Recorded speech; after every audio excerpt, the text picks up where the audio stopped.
Arm armour is obviously a really important thing to have in the age of plate armour. But what a lot of people don't know is that while this is one way of constructing arm armour, there is an entirely different way of constructing arm harness in the 15th century. Hi folks, Matt Easton here, Schola Gladiatoria. Right, we're going to be talking about armour here now. As many of you will know, I've had a few armours in my life, and currently there's a new one being built, in fact, which I have some of back here. So I'm not going to start showing you all of the armour because it's not all here for me to show yet, and there will be a proper unveiling and explanation of the design, where it comes from, the origins, all of this kind of stuff. But purely to say that I have this armour, which is essentially a Burgundian armour, but really Italian made, or rather based on an Italian made harness of the middle of the 15th century. And this has a type of articulation whereby the lower cannon, or what's sometimes called the lower cannon, and the upper cannon, and the central bit here is called the cauta. So essentially we've got three main plates. We've got the forearm, the upper arm, and the elbow section. And they are articulated via these lames, and there can be different numbers of lames. Sometimes there's more than two lames below the elbow, sometimes there's one lame above the elbow, sometimes there's two, sometimes there's even more lames than that. So it varies, but generally speaking we have these articulating lames, but the important point here is that they are joined to each other, so this is one unit, and that unit goes onto the arm. I'm not wearing my arming doublet at the moment, we'll look at that in a second, and then it is pointed, i.e. laced, up at the arm here, and that's what holds it in position. And obviously you've got pauldrons over the shoulders and other bits of armour in different places. But essentially this is one unit, an absolute unit, which is one piece, okay? Now this type of armour isn't the first type of plate arm harness that came along. We'll look at the origins a little bit later in the video. But this is what becomes quite standard in a lot of Europe by about the year 1400. Okay, so by 1400, so the beginning of the 15th century, this is a pretty much standard format for arm harness. And yeah, you know, over time the design of the cauta changes and the wings on the side there, and some of these are fully enclosed at the top and some of them are not, and this kind of thing. There are variations, but fundamentally there is a family of arm harness which is one solid articulated piece like this, and that has certain advantages and disadvantages.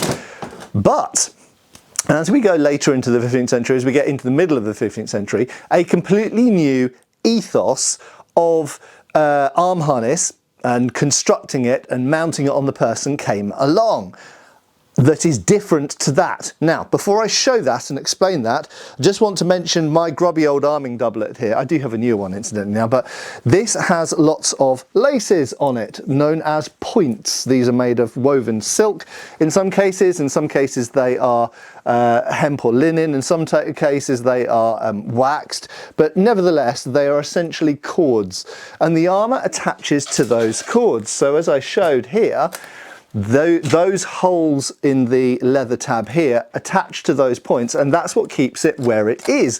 The leg harness hangs off those, the pauldrons hang off those. So when you see someone in armour, the armour won't just stay there without attaching to the garment that's on the underneath. So that being said, if we take that further, what you can do is, instead of having just these arming points here at the top of the arms, which is where the arm harness laces to, or actually, as is the case with my armour, I actually lace it directly to the mail, which I wear over the top of that. So instead of it just lacing to the top of the arms, what you can do is you can lace it to more points along the arm. So instead of just having them here, you can also have points down here and potentially points on the forearm as well. So we get to, and this is the new armour, we get to a state by which we have different elements for different parts of the body. So for example, and yes, it is beautifully spirally fluted by the guys at Table Armoury, more about that in the future. You can see here a little sneak peek of me having the final, what's hopefully the final fitting for the new armour. But incidentally, you'll see that soon, hopefully. But you can see a more full video of this on the Patreon if you're on there. So this is just a forearm, okay? But you will notice that it has laces here. Now these can be laced to the garment underneath. as indeed can the upper arm defence. In this case it's fully enclosed because it's an English armour instead of an Italian one, and that goes fully around the arm up here. Armour's quite difficult to put on single-handed, especially arm armour, but you get the idea. And that lace is in the traditional place down there, but you'll notice it also has laces down here, okay, or points. And then on the elbow section we have a whole other piece here which goes in the middle. Okay, so you will see, and it has holes there for points. So you'll see that each individual part of the arm can lace individually to the arming doublet that's on the underneath. Or, moreover, another alternative, and what a lot of people actually do, is they actually use these tabs to lace directly through here, so the whole arm harness can be hung off one thing, but it's laced to each other rather than connected via rivets. So why would you do it like this instead of like the, should we say, up until a certain time, a more normal way of doing it like this? Well, first of all, this is harder to construct, okay? So first of all, you have to get the, well, we'll talk about a fit in a minute, but this is a more laborious way of fitting armour together, because you've got a series of lames and they all have to articulate in a specific way in order to give you maximum movement and impede you as little as possible. However, if you've got individual plates which are upper arm, lower arm and an elbow in the middle, then that's easier because there's no riveting between them and there's no lames or articulating points between them. They're just attached either to your body or laced to each other. But in addition to that, and I mentioned fit, this type with the individual pieces is also more forgiving of body size and length of limb and things like that, because by simply lacing it closer in or further away, you can change the fit on these pieces actually quite a lot. Just by moving where the individual pieces are laced, you can move them a centimetre higher, centimetre lower, centimetre further along, which you can't really do once you've made a fully riveted and articulated thing like this. So once you've made this, that is the size it is. As it so happens, this armour was actually made by someone else. I bought it secondhand. They'd barely used it. They'd only worn it a few times. So it was basically a new armour, but it wasn't made for me. It was made for someone with a very similar height and build to me. Same kind of height, slightly bit taller than me actually, but a little bit thinner than me. And I have got slightly longer arms. I have slightly unusual long gibbon arms. So my arms are a little bit, ideally these vambraces should be a little bit longer for me, but I can't do anything about that. It doesn't matter too much because I've got long cuffs on my gauntlets which overlap. But I can't change the fit on that. It is what it is, unless I literally had additional lames put in or had plates, slightly longer lame put in or a new vambrace made or whatever.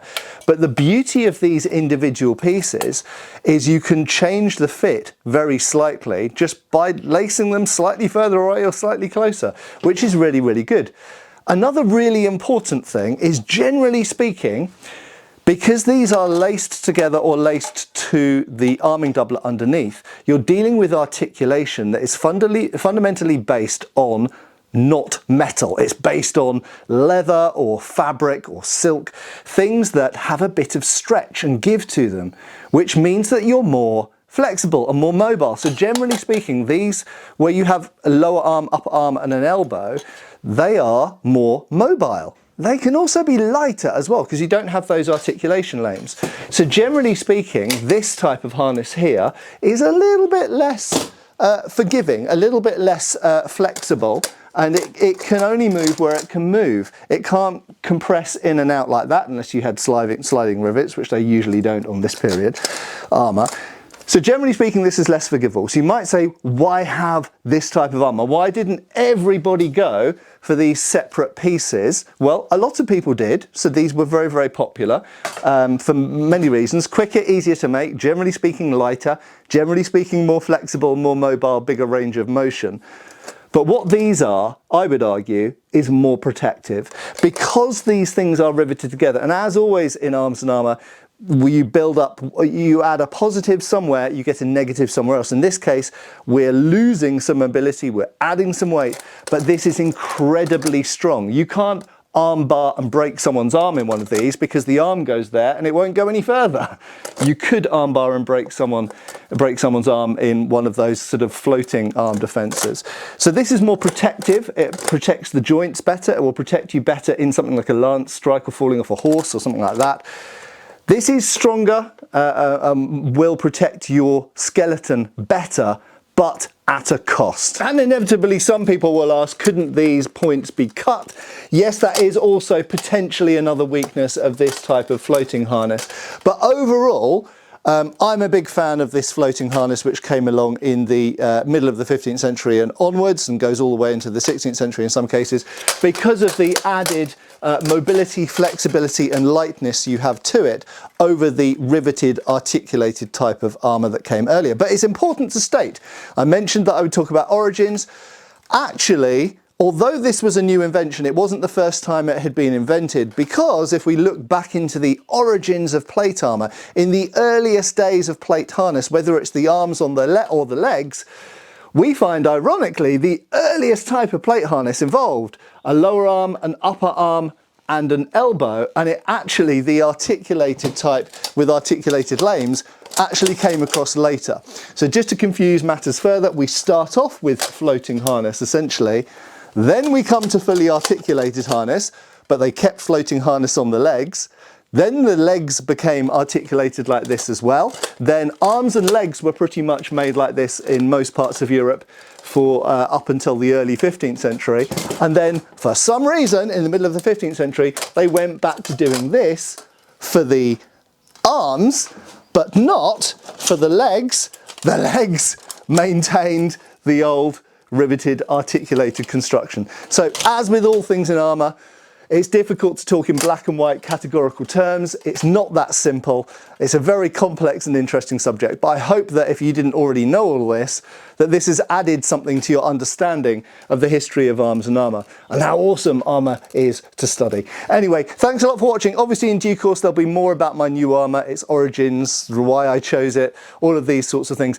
And also I'll stick a link down below to Tabor Armoury, who are making my new armour, and it's freaking awesome and I'm really happy with it. Anyway, thanks a lot for watching. I have been Matt Easton. I will of course continue to be, and soon I'll be plated in new armour as well. Take care folks. Bye. Thanks for watching. We've got extra videos on Patreon. Please give our Facebook a like and subscribe if you haven't already.